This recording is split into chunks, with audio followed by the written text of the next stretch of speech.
Welcome to New Life Live, the premier place to receive free advice from Christian psychologists and counselors for the mental, emotional, relational, and spiritual challenges you face. Since 1988, we've offered compassionate responses that combine God's truth with proven psychological principles to guide you toward healing. Our phone lines are open. Call us now at 1-800-229-3000. Folks, welcome to another New Life Live. Who are we going to help today? You. Yeah, keep listening. You're going to hear some great advice on today's episode. I'm Brian Perez. Seated next to me is clinical psychologist Dr. Alice Benton. Seated next to her is licensed marriage and family therapist J.J. West. And J.J., what does the Lord put on your heart to share with us today? I was reflecting on one of my favorite songs, the lyrics to one of my favorite songs, Bridge Over Troubled Water, written by Paul Simon. You know, the lyrics say, when you're weary, feeling small, when tears are in your eyes, I will dry them all. I'm on your side. When times get rough and friends just can't be found, like a bridge over troubled water, I will lay me down. And when I think about those verses, when I think about those lyrics, one, it's fresh on my mind because I'm a little weary. There's this week, next week, and the previous 2 weeks have been very full of lots of responsibilities. And it's a good weariness. It's not a weariness of all of these different troubles, though that's also kind of mixed in there. If I'm being honest, that's also part of the mix. But I'm weary.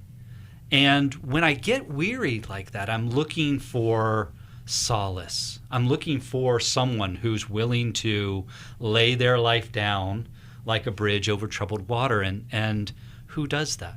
Well, Jesus does that. That's the relationship that we have with God.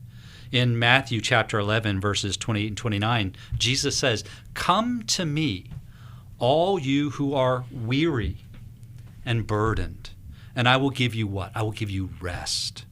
Take my yoke upon you and learn from me, for I am gentle and humble in heart, and you will find rest for your souls, for my yoke is easy and my burden is light." The Old Testament comparison of this, or the Old Testament imagery of this, is from Isaiah chapter 40. We're really familiar with the verses. It's from Isaiah 40, 30, and 31. "Even youths grow tired and weary, and young men stumble and fall. But those who," what? "Hope in the Lord will renew their strength. They will rise up on like wings of eagles. They will run and not grow weary, and they will walk and not grow faint." Why? Well, we learned that from the previous verses. In verses 28 and 29, it says, "The Lord is the everlasting God. He will not grow tired or weary." Why? Because he's everlasting. And so the way that I put my hope in the Lord is by remembering who he is, that he's the everlasting God, turning to him and knowing that he's the one who gives me rest and whose burden for me is light and easy. But I have to make that intention. It's not something that happens to me. It's they that hope in the Lord. Hope is not just a noun. It's not just a feeling. It's also a verb. I'm choosing to put my hope in the Lord. That's not easy to do because life is constantly coming at us and it's draining. But when I can remind myself that God is an everlasting source, he never grows weary or tired, that strengthens me. That allows me to continue to move forward into the challenges ahead. Alice? It surprised me to learn in my Christian walk, I can ask God for energy and he'll respond to that. He does. Sometimes his response to me are you resting when I told you to rest? Are you working on the Sabbath still? And are you willing to let me prune from your schedule things you're taking on that I never asked you to take on? Yes. And that's hard for me to let go of those two things. So I don't always rest as much as he's inviting me to because I'm holding on to my way. But if we ask him to show us, he will. And if we ask him to loosen the grip on my way, he will. Yes. And thank you, JJ, for the reminder that God is everlasting, not long-lasting. That's right. I mean everlasting. That's like beyond long-lasting. So great words of encouragement to start us off today on New Life Live. Thanks so much for listening and for watching. We'll be right back. The Life Recovery Conference is online Saturday, October 4th. It isn't just for those struggling with addiction. It's for anyone ready to break free from destructive patterns and build a foundation for lasting change. Our expert speakers will equip you with biblical tools to face life's toughest challenges and find real transformation. You'll walk away with practical strategies to overcome anxiety, shame, and relational struggles, plus biblical wisdom for grief, finances, and identity. You'll also gain tools to recognize unhealthy patterns and clear action steps to choose wisdom every day. The Life Recovery Conference is for everyone. Whether you're just beginning your journey, looking for fresh tools, supporting a loved one, or leading others, you'll find hope, direction, and encouragement. Change starts with one step. Register today for the Choosing Wisdom New Life Recovery Conference at newlife.com or call 1-800-NEW-LIFE. That's 1-800-639-5433. To find out more information about New Life or to order any of the resources mentioned on today's program, call 1-800-NEW-LIFE. Now back to New Life Live. So we're here in the studio today. If you ever have a question for us, but you can't call in, there's a couple of other ways that you can get your question to us. You can leave us a voicemail or send us an email. And instructions on how to do that are on our website. We have a page set up especially for that. It's newlife.com/radio. If you go there, you'll see the email address and the phone number that you can call, I should say, or the phone number you can call if you want to leave a voicemail. But here's one of those emails that was submitted. It's from Dan, who listens to us on Sirius XM channel 131. He just found New Life Live. That's so great. So Dan's question, his main question, any suggestions on how to cope with my severe depression and find joy? Here's what's going on with Dan. I have depression, and I take a couple of prescriptions for it to make me feel better. I have bouts of blue times when I feel like nothing is helping. My wife will not help me. When I have these blue times and cry it out in the bedroom, my wife turns and runs the other way. A couple of years ago, she point blank said, I wish you would kill yourself already. I'm a person that keeps everything inside of me, and I cannot talk about it at all. I get all choked up and cannot let my feelings out. The only way I can feel better about myself is helping anybody that needs help that cannot afford or understand how to do it themselves. I was on a volunteer fire department for 43 years. I finally quit because they did not appreciate my help, and it breaks my heart. I drive a truck and spend 70 hours a week alone, feeling sad. There is no joy in my life, no interest or will to do anything on my days off. I usually just stay in bed, but I know I have a lot to be thankful for that God has blessed me with. Man, Dan, keep Dan in your prayers, you guys. What would you guys offer to Dan? What would you say, Alice? Oh, Dan, this is a painful existence, and your wife's words are shocking. Telling you to just go ahead and take your life already, that she will not comfort you at all when you weep. My heart breaks for you that this is your marriage situation. And Dan, to hear that you are a volunteer, or you were a volunteer fireman, that you care for other people, that's astounding to me, that you can still give even though you are in such pain. Dan, it's going to be essential for you to find a source of people to pour into you. Because if you just give and you don't receive, and you can't receive right now from your wife, you will be drained eventually to the point of a totally empty tank. And I'm worried for you. I'm worried for your safety in that. And so I really hope that you will let us connect you. We have New Life recovery groups all over the country, Dan. And I want to get you in with a group of men who can nurture you spiritually and emotionally, because we all need a small group of people we can turn to when we're in deep pain. That's God's answer to pain. It's other people, and they're the conduit of his grace to us. And so when you know you can't receive it from your wife, you have to build it up elsewhere. JJ? Yeah, that's critical.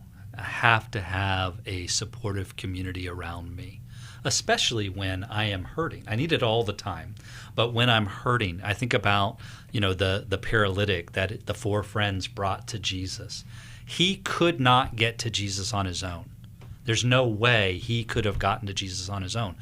physically unable to do so. And he may have even fought them. I mean, this is reading into the text a little bit. But can you imagine? Like if I was the paralytic and my friends are, we get to the house and it's so packed we can't get in. And when one of them goes, hey, why don't we climb up on the roof and dig a hole and lower him down through the hole in the roof? And I'm the paralytic. I'm going, guys, no, let's just come back tomorrow. You're going to drop me. Yeah, I don't think this is a great plan. But they wouldn't be dissuaded.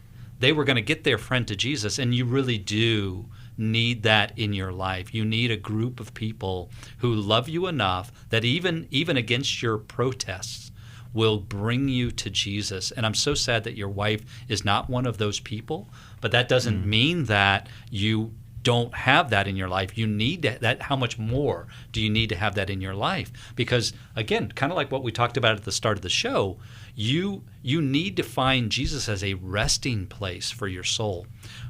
When depression sets in, it's like a fog, and it covers everything.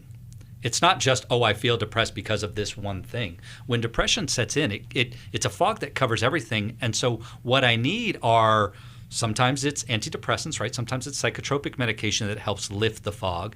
And sometimes it's prayer and community with God's people that helps lift the fog so that I then can see the path that I have to walk. But when I'm in the fog, it affects everything. And so, no, I don't want to go and do the things I used to want to do. No, I want to just sit on the couch and watch TV. I isolate from people because depression, when I'm in my depression, I'm listening to my brain tell me all the things that I shouldn't do that it would actually be helpful. Mm-hmm. And so I actually have to speak to my brain instead of listen to my brain. I know that sounds a little strange, but essentially when I'm in my depression and my brain is telling me sit on the couch, eat bonbons and watch TV, instead I need to speak to my brain to say I'm going to get up, get out of here, and I'm going to go have community with good, healthy people who point me to Jesus.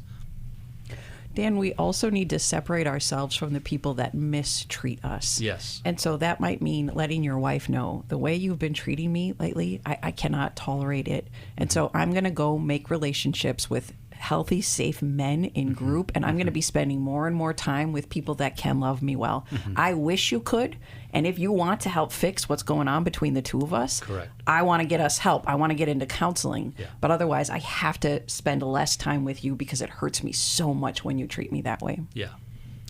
Dan, thank you for your QSO questions submitted online. You can send us one too at newlife.com/radio. You can also leave us a voicemail. All the instructions are right there. All right, let's go to the phones now. Here is Joe in Washington, D.C., listening on WAVA. Welcome, Joe, to New Life Live. Yes, thank you. Are you hearing me? Yeah, loud and clear. Okay, good. Hey, I have a question, not a personal question, but a general question to the panel there. I guess as I speak to you guys, we are all, I'm assuming, followers and believers of Jesus Christ, our Savior, as we are of the kingdom people. So I'm just would like to get some feedback from you guys on the toxic environment that we all are dealing with. And we all are dealing with the same thing. It doesn't matter, man, woman, black, white, liberal, conservative, whatever the case may be. But as children of God, there's, it's only one way. And, that's who we should follow as far as what the words say, no matter what. So I'm just curious how you guys see, what's going on in the culture today. And, just like to get some feedback from you all. So, quick question for you. That's all making sense. Yeah, sure. Joe, quick question for you. How is this affecting you personally?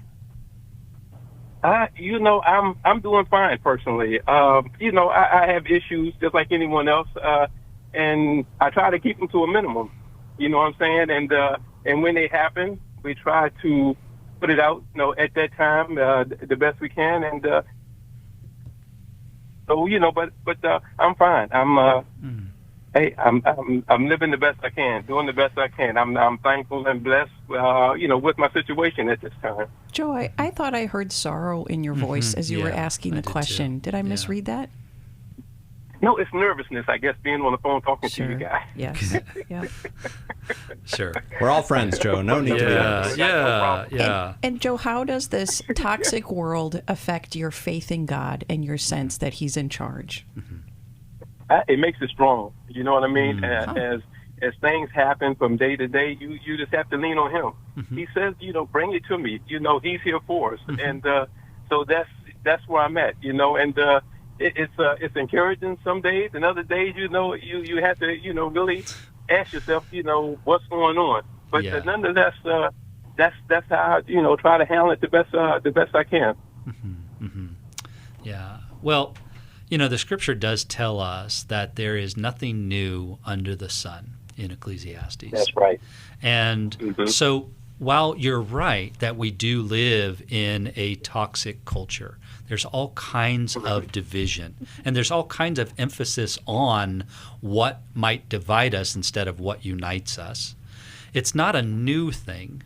That's something that the enemy of our soul has been trotting out from the beginning. That's what he wants to do, is to sow division. His very first volley was to convince Adam and Eve to be divided from their source of life. Don't trust him. He knows that if you eat from that tree, you'll be like him, and he doesn't want that for you. He's holding out on you. So don't trust him. Division. Move away from your source of life. And all through history, that's what he's tried to do. It's to steal, kill, destroy, and one of the ways that he destroys is through this division, through this toxicity that we encounter. So I say that as somewhat of an encouragement to say this is not a new thing. It's not like, oh, we have it worse than anybody else has ever had it. Is it bad? Yes. Does God want something different for us? Absolutely. And that's why the church should be a beacon, should be that light on the hill that looks different than the culture.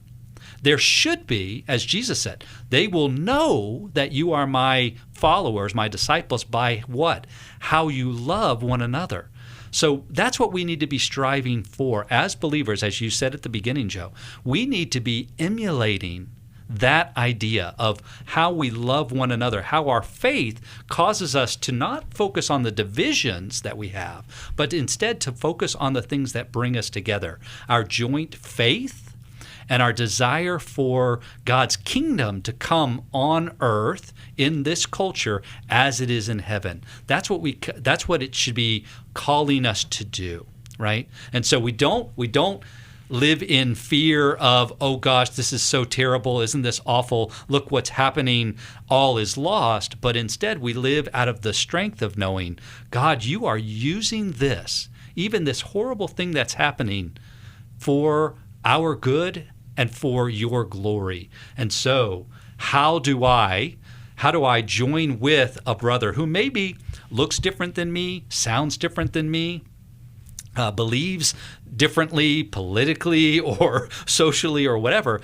How can I join with that brother to promote unity instead of division? Alice? Joe, I think it helped solidify me and my courage and my faith in God more, to know that he tells us you will have trouble in this world. Yes. That is just a fact, and you will your whole time you're on earth. But take courage, because I have overcome the world. And so the state of our country, our world, it can sadden me, but it doesn't surprise me anymore because of Scripture preparing me for that.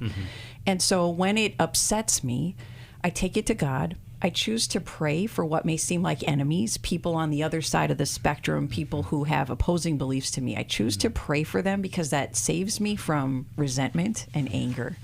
And then I ask God, what do you want me to do? And sometimes he just seems to want me to pray. Sometimes he wants me to fast for the state of things. Sometimes he wants me to reach out to talk to somebody, to try to minister.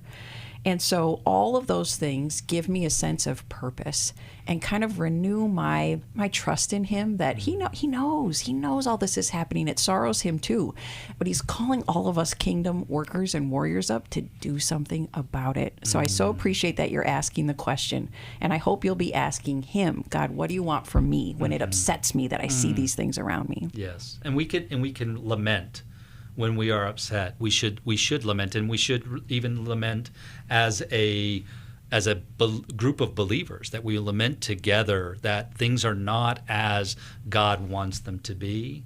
And that then moves us to action. Mm-hmm. That moves us to, how can I be part of the solution? How can I be part of the healing that's happening? Grief metabolizes anger. And so when we start to feel resentful, anger, bitter, if we choose, even just cognitively at first, I choose to be sad rather than to be angry. It may not feel that way at first because I'm still pretty hot. I'm angry. Yeah. But if we keep choosing sadness and asking God, help me to grieve over this rather than to be angry and bitter and resentful. Anger's not a bad thing, but anger combined with grief then moves us to right action versus reactive things that we'll regret later. That's so good. Joe, thank you for calling us from Washington, D.C., and thanks for listening to us on WAVA. Just for calling in today, we're going to send you a copy of 100 Days of Prayer from the newlife.com store. So God bless you, brother. Thank you so much for your phone call today. We're going to take some more calls when we come back here on New Life Live. Have you told a friend about New Life Live? We are here every day, Monday through Friday, and we would love to help you and your friends too. So tell them about newlife.com. I went to Every Man's Battle in 2012. My sexual integrity was not what it should have been. I sought out affairs, whether physical or emotional. Until I came to Every Man's Battle, I didn't understand that would never fill that void. Every day, men struggle with sexual integrity. Impure thoughts, strip clubs, affairs, pornography. The shame and guilt was overwhelming. For over 20 years, New Life Ministries has been helping men regain their integrity through their one-of-a-kind Every Man's Battle Intensive. You will discover what the true root of your pain is, and you will discover how to overcome. You don't have to struggle any longer. Get help in Dallas, Texas, November 7th through the 9th. Call 1-800-NEW-LIFE to register or to find out more. 1-800-639-5433 or online at newlife.com. Enter the code NLL for a discount. Every Man's Battle saved my life. 1-800-NEWLIFE and the discount code NLL. Club New Life changes lives. I think I go way back to listening to New Life, learning so much from it, and then becoming a Club New Life member. Club New Life is a monthly giving family that helps New Life Ministries provide Christ-centered hope and counseling resources to thousands of people. You know, I'm so thankful because you know why I keep giving? Because I keep learning, and I'm so thankful for all the lives that you touch every day and the people's lives. So when I get to still hear the radio show, it's just so encouraging to my heart. When you sign up to support us monthly through Club New Life, you'll make a difference in the lives of individuals and families with godly counsel and connection to help. And you know one reason I give? Because I feel like sometimes I'm hiding behind a counselor's couch listening to all this great information and not paying. So my guilt of this great advice is alleviated by being a Club New Life member. Call 1-800-NEW-LIFE. That's 1-800-639-5433. And together we can help hurting people find help and hope in life's hardest places. Call 1-800-639-5433 to join Club New Life today.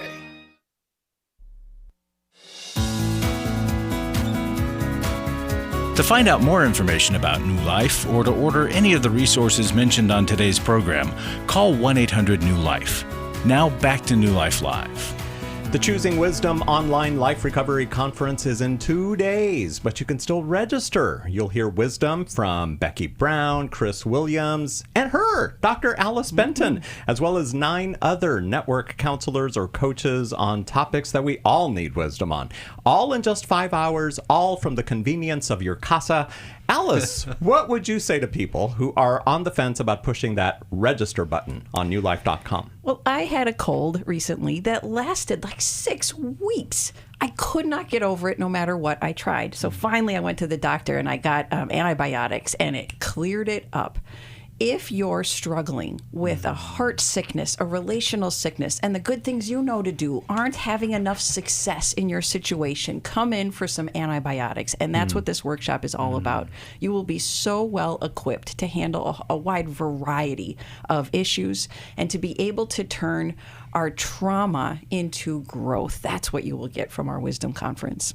So join us this Saturday from 10 a.m. to 3 p.m. Central. It's online, so no need to make us breakfast or lunch. We won't even make a mess. In fact, we'll leave your heart and home in much better condition. Go to newlife.com or call 1-800-NEW-LIFE. Jane, we're going to talk to you after we go to Mike in Los Angeles, who listens to us on KKLA. Hi there, Mike. Thanks for calling in today. Yeah, hello. This is Mike. Hey, Mike. Go ahead. Yeah, thank you. I've listened to your program off and on. I was particularly struck by the lady who called, who was an aunt of the schizophrenic, whose niece was schizophrenic, and I heard what she had to say, and I heard your counsel, and I thought, well, I really need to probably call and let them know about somebody who's personally experienced schizophrenia. Mm-hmm. And that would be you, Mike? That would be me. Okay. That's right. Okay. That's right. I've been recovered. I call it a basic, good, solid recovery for the last 38 years. I had it for 16 years. Tragically, it was going from bad to worse. I was a straight A student in high school. I had all these things going for me, and it devastated my life. And I think I had maybe 6, 7 episodes. All of them led to hospitalization. And my family did have insurance to cover a pretty nice facility, a couple of 3 times, but then I had to go to a state hospital, and each episode got more involved, more debilitating to my personality. I was fractured. I got the diagnosis of undifferentiated chronic schizophrenia. And they tried all sorts of medications, from Thorazine to Haldol, Milleril, and Artane to get the side effects off of me, which the medicines just horribly caused painful physical reactions to me. In fact, I used Haldol to try to take my own life, and that did nothing but rip my psyche. Oh, wow. It was like a reality split in two for a while. So it was horrible. So, Mike, let me ask you a question. You said did you say you've been recovered for about 16 years now? Is that correct? No, I had those episodes off and on over a 16-year period from the age of 19 to 35. I flipped it. So you've been recovered for about 38 years.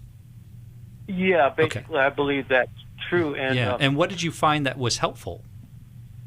Well, I wanted to first say, honestly, my personal experience, that things that weren't helpful was, number one, the hospitalization, number two, the therapy they gave me in there, group counseling, private psychiatry, and the activities, whatever they were trying to use to bring me out didn't seem to do any good. The medications, most of all, did not help me.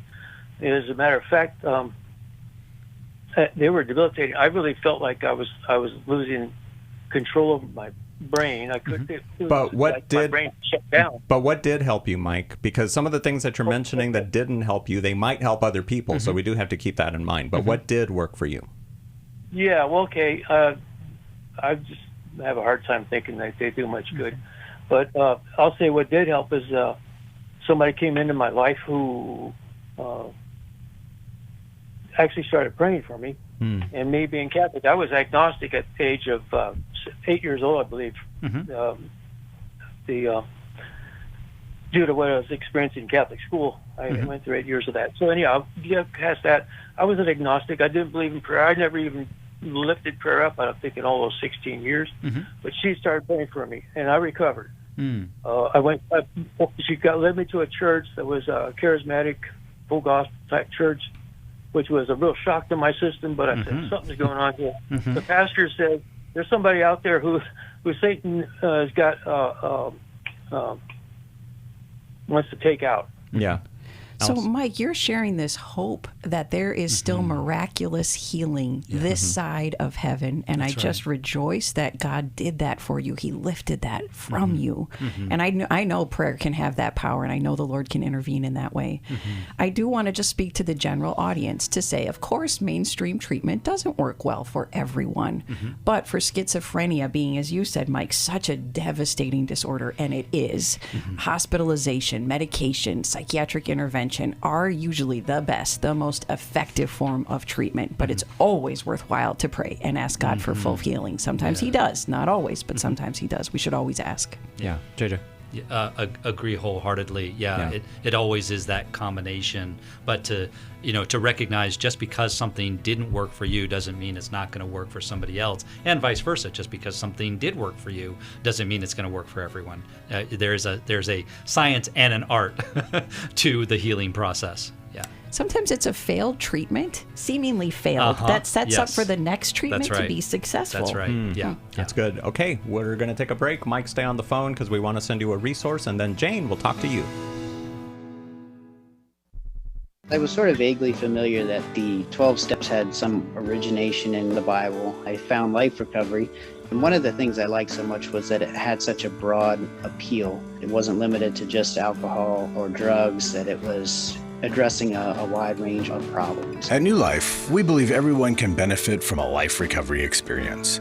There are life recovery groups all over the country. They take place online, in conference calls, and in person. And if there isn't one in your area, we can help you start one.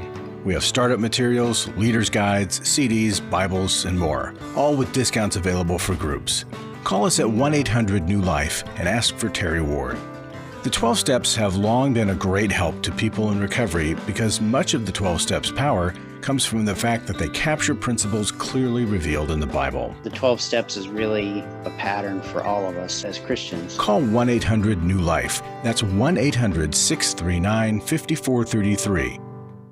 Do you need help for life's hard situations? My husband recently said he wanted a divorce. I'm confused on what I should do. I have an eating disorder. New Life Live answers your questions on relationships, grief, addiction, trauma, anxiety, and much more, all from a biblical perspective with our panel of professional counselors and psychologists. I learn a lot from your program. You help so many people. I appreciate your ministry. Whether you listen or watch, there are so many ways to connect with us to ask our panel of counselors a question.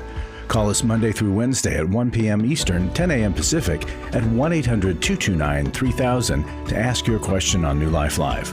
Or go to newlife.com/radio for other ways to get your question answered. I'm trying to find help. I just want to know how to set boundaries. If it's a sin, what am I supposed to do? Need a therapist or a coach, a resource, or an intensive? Call us at 1-800-NEW-LIFE. That's 1-800-639-5433. 1-800-NEW-LIFE.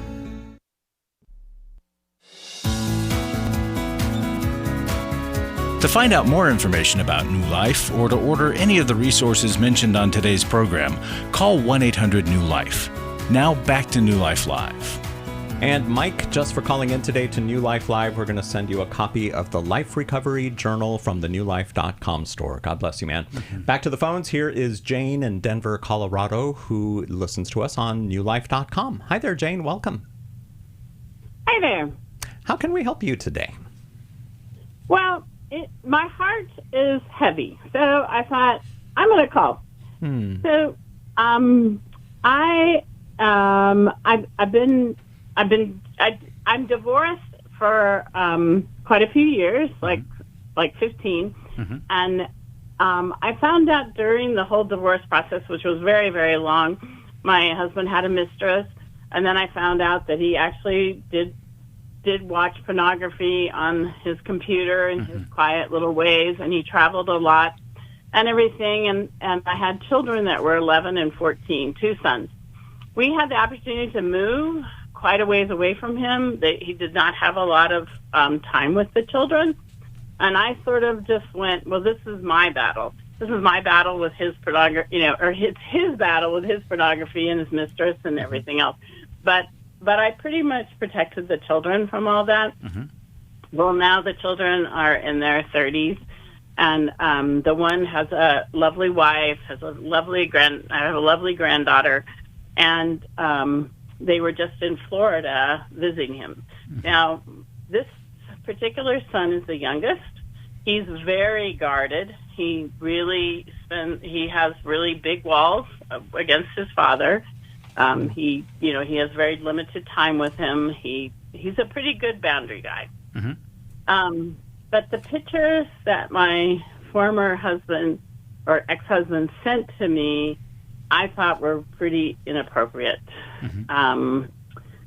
They were a lot of sort of sexual kind of, they're at the beach, they're my sweet daughter-in-law's, in her bathing suit, and they're pretty explicit in some ways. They're kind of a little off, and then.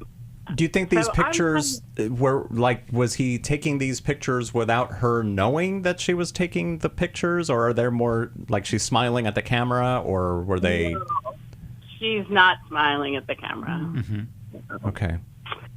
So I'm concerned. I'm kind of concerned, like I have a sweet granddaughter, and I kind of am like, wait a second. I've never really had the conversation. I've watched. My son has good boundaries. He's protective of his family, but this isn't. I don't think this is good. I think there needs to be a conversation with my son, and I think there needs to be some probably added protection for my sweet granddaughter. Okay.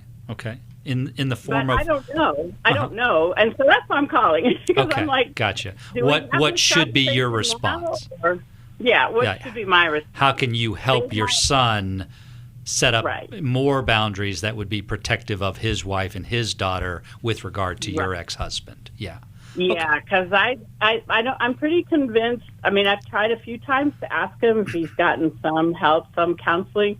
He would not go to counseling when we were married and going through divorce. He says, "Oh, you've asked your ex if he's gone to counseling or if he's benefited from it." Okay, gotcha. Right. Well, I asked him to go counseling with us because I knew there's some wrong things going crazy here.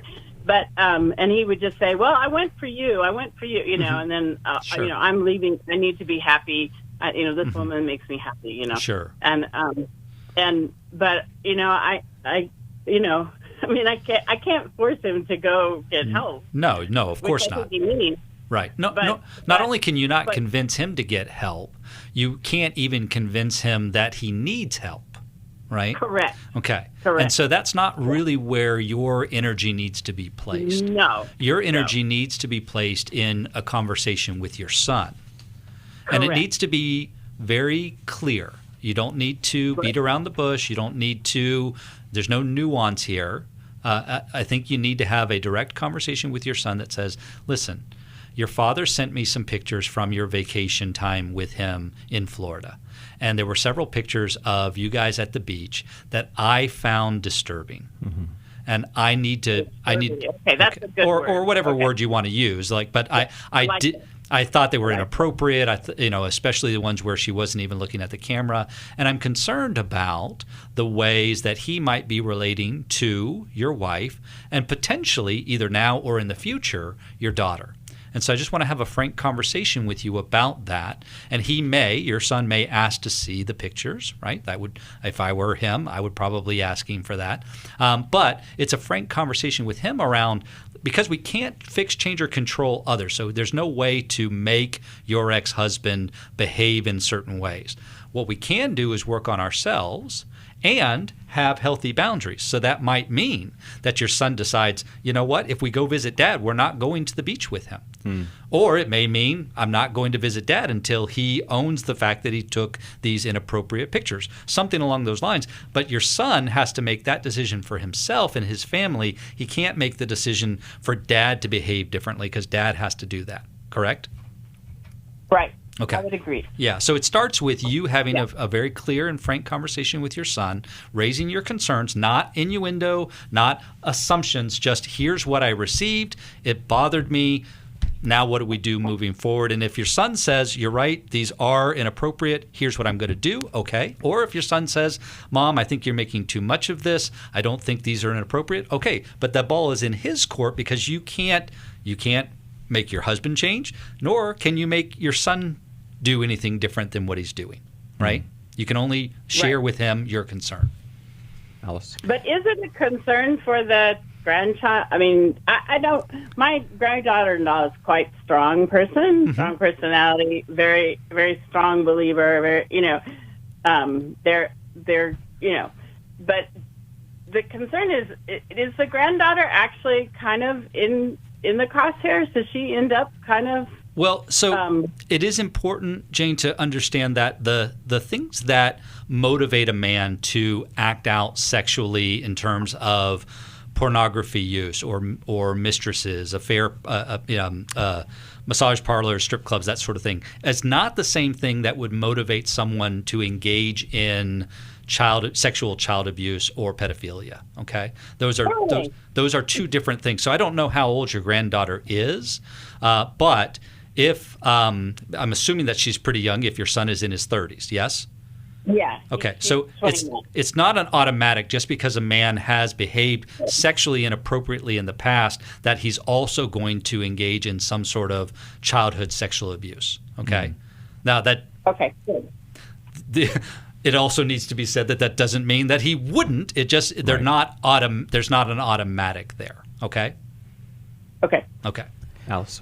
Jane, I feel for you that the wreckage of his sin is still alive and well and affecting your family today, and that it puts this mess in your lap that you now have to deal with and figure out, how do I have conversations with this? How do I protect my family from their father, their grandfather? I hate that sin is so insidious, and you're still dealing with your husband's choices, your ex-husband. Jane, do your sons not know that he had an affair partner and he was as involved in pornography during your marriage as he was? So the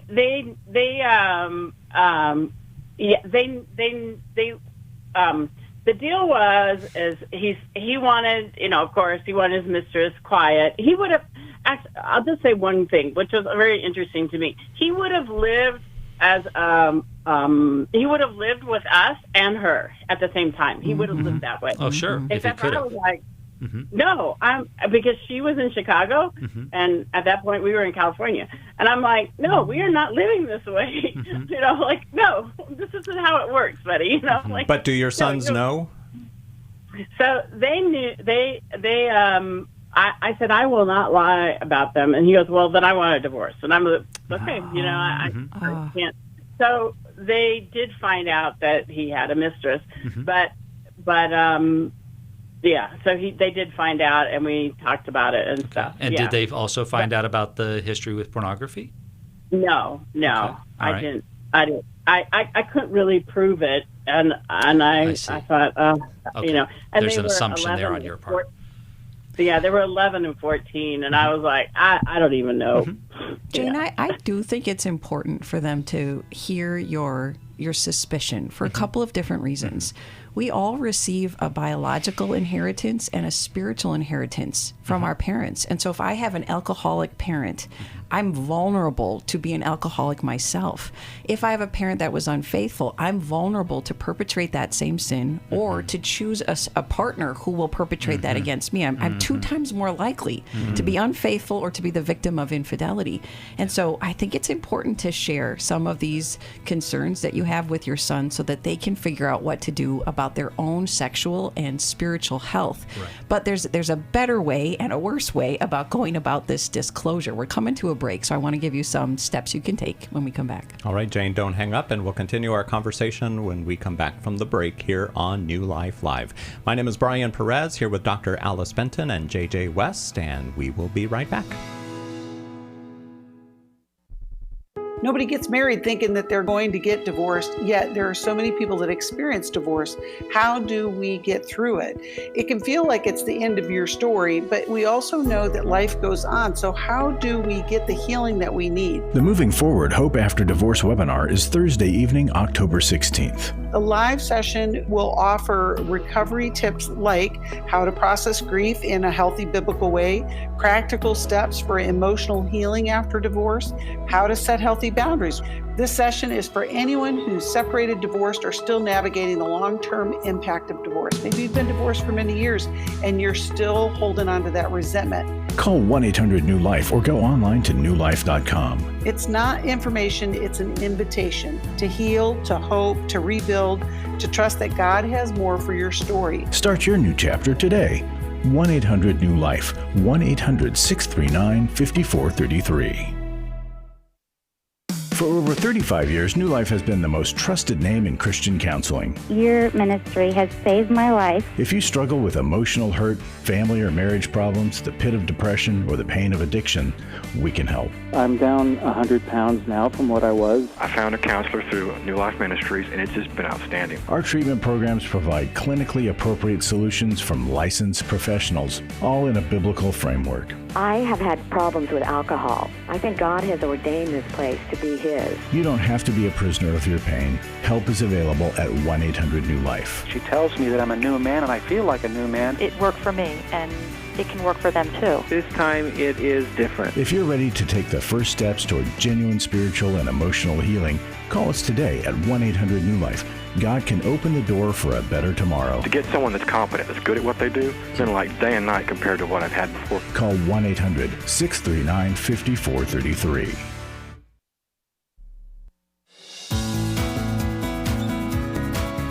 To find out more information about New Life or to order any of the resources mentioned on today's program, call 1-800-NEW-LIFE. Now back to New Life Live. And let's go back to Jane in Denver. You still with us, Jane? Yes. All right. So, Alice.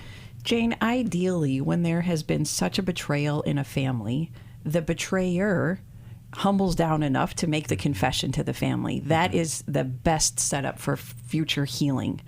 It is so unlikely to happen in your case. But I do want you to think and pray about whether or not you let your ex-husband know, I need to reveal more of our family history to our boys. I'm going to give you the chance to do that in a family discussion, maybe even led by a family therapist. Mm-hmm. If you are unwilling to work towards that, I am going to tell our sons, because I think it's in the best interest to protect their own marriages and their own future. Mm-hmm. Now, I think 99% likely it's not going to be successful to set that up for him. Mm-hmm. But sometimes God wants us to invite a person who's so unlikely to accept the invitation because it shows a way back. It shows a way towards reconciliation and healing. But I think it puts you in a little position of danger if you do invite him and you tell him that. So please take that to God, sleep on it, consider it, and see what God tells you to do. And whether or not you inform your husband ahead of time, letting the boys know there's some things about our family history that I've decided are in your best interest to hear from me. And I want to have a conversation with you about it. And it's not for the purpose of smearing anybody in our family. It's just to let you know what you might be vulnerable and susceptible to, because we have some family patterns of disorder. And I think you need to be aware of them. Yeah. We're also worried for you, though, that he's sending you these photos, and we're wondering what is your ex-husband's motivation in sending them to you. So I'm concerned for your protection. We wonder if it's vengeful. We wonder if he's getting a charge out of sending them to you. We're not sure, but I hope you'll also evaluate your relationship with your ex-husband. Have there been things perhaps that out of fear, concern, or just not knowing what to do, you maybe kept hidden from the rest of the family? And some things I know you helped reveal to them, and you bravely took a stand to say, I'm not putting up with a mistress. And then it was devastating that, okay, he chose divorce. I just want to make sure that you have enough protection in place that he doesn't get to keep putting these awful pictures into your phone, and then you have to figure out what to deal with them. And so maybe you also prayerfully decide what level of further distance you need, even from your ex-husband, so that these things don't keep falling on you. Yeah. I would also recommend, maybe we could send her either Intimate Deception or Rescued, one of those two, just as a way to help you, Jane, work through your own the effect of your ex-husband's brokenness on your own heart and how you can heal, because that's what God wants for you, is your healing. I want to hear JJ's opinion on asking the betrayer to make the confession when it's so unlikely to happen. I agree with you. I think that is important. One, because like you said, it does set up for him. He knows that there is a way back to full restoration. And two, it allows him to see this is not, we are going behind your back and smearing your character, your name in front of the boys. No, this is your opportunity to humble yourself and to be real. And then also, as we're doing that, to recognize, hey, we're all broken. We all have different levels of brokenness or different ways that we are broken, but we're all broken. And so, she can say, I'm going to share, or I have shared with the boys, my own brokenness and how that might impact them, right? So it's not just you're the bad guy and we're going to tell the kids how you were terrible so that they hate you and don't want anything to do with you, but instead this is an invitation for you to humble yourself so that you can have a healthier relationship with your children. And we usually find out in those family conversations that the children, despite being very young, are aware of so much more than we wish they were. And so it brings into light all sorts of things about what the boys saw, what they overheard, and the confusion and hurt that they have potentially lived with if it hasn't been discussed. Correct. Yeah. I think it's wise to do that. I think, and it's actually a loving thing. It's not a hateful thing. It's not an attacking thing. It's a loving thing to say, look, there's a path here toward healing, but the path toward healing comes through either the path of humility, where I humble myself, or it comes through the path of humiliation, where I am humiliated by someone else revealing the truth about me, or the truth being exposed in some way through discovery. But we want to encourage those who are bound in sin to choose the path of humility, where I say, yes, this is true about me and I want to change. I want to heal. It's terrifying to admit, but confession, an admission of what is true, it results in so much more healing than denial. Yes. And yet denial is our default. Yeah. But if we can get the courage to say, I did do that thing and it hurt my family, tell me how it affected you, there's so much more likelihood of healing. However, this is not to contrast that. It's to recognize that when I am steeped in my addiction, what I believe is the worst thing that could possibly happen is for the truth to come out. I am convinced that if the truth comes out, that would be terrible. My life would be over. Everyone would reject me, hate me, despise me, whatever. And we get locked into that. And so very likely, if he's still living out his addiction, which it sounds like he is, his response is going to be, no, I don't want that, because that would be a horrible outcome, as opposed to what's really true is when the truth comes out, it does lead to healing. It does lead to freedom, right? Yeah. All right, Jane, just for calling in today, we're going to send you a copy of Rescued by Shelley Martinkus from the newlife.com store. And there's another resource in the store that you might be interested in. It is called Intimate Deception by our friend Dr. Sherry Denham-Keffer. Can I just make an appeal to anyone who is stuck in sexual sin and sexual addiction? And I have not been innocent in that category myself either. And it is so seductive and appealing on the surface. And yet it is a cancer, and it's toxic for generations. And we end up hurting the people we love to such a depth that without God, I think it might be impossible to heal. With God, the healing is entirely possible. And we have a very clear, structured path that we could help you out of that sexual addiction. All you have to do is ask us. Yeah. And JJ here, he heads up the Everyman's Battle Intensive. There's one happening in November in which we're one? In Dallas in November. Yes, Dallas in November. Yeah. So guys listening right now, maybe they're the ones that messed up the family or whatever. Or they're still messing up the family, or they have some mistress on the side or whatever. What do you tell them? And they're believing what I just talked about. They're believing that I am broken, but the worst thing possible would be for that brokenness to be revealed. Yeah. And so I keep staying hidden. And that keeps me locked in my addictive pattern.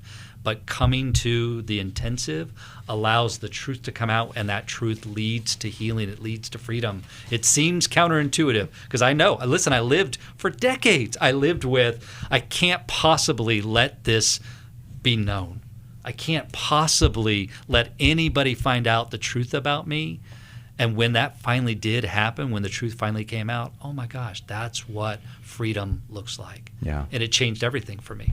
And we know you were an innocent victim to start, because you were exposed by somebody else. You were exposed by something you saw, and the enemy clamped on and got a hold. But we know you were an innocent victim, and so we want to help you find the way back to freedom. Amen. All right, guys, so sign up for the next Everyman's Battle. It is the weekend of November 7th in Dallas, Texas. That same weekend, In Washington, D.C., we're hosting the Restore Healing After Betrayal Intensive. That is for women who are in situations like June's, and it doesn't matter how long it's been since the affair or whatever happened, whether it's ongoing or whether it was a long time ago, you still can benefit from the Restore Healing After Betrayal Intensive the weekend of November 7th in Washington, D.C. And can I just say, the Every Man's Battle Intensive here in Orange County sold out. So yes. if you're considering going to Every Man's Battle in Dallas, don't wait. Don't let it fill up and sell out where you then have to wait a whole nother month. Don't wait on your healing. Don't wait on the miracle that God has for you. Yep. You can get the details about Restore or Every Man's Battle or Intimacy and Marriage on our website, newlife.com. And then we've also got the Divorce Recovery webinar. That's happening on October 16th for June or anybody else who wants to watch that webinar. God bless you guys. We'll talk to you next time here on New Life Live. Thanks for listening. We hope this program has helped you by giving you insights for handling the challenges you face in your life. We want you to know that we're here for you, but you also need to know that New Life Live is a listener-supported ministry. To make your donation or to get any of the resources mentioned on today's program, call 1-800-NEW-LIFE. That's 1-800-639-5433 or online at newlife.com. Please join us again tomorrow for New Life Live.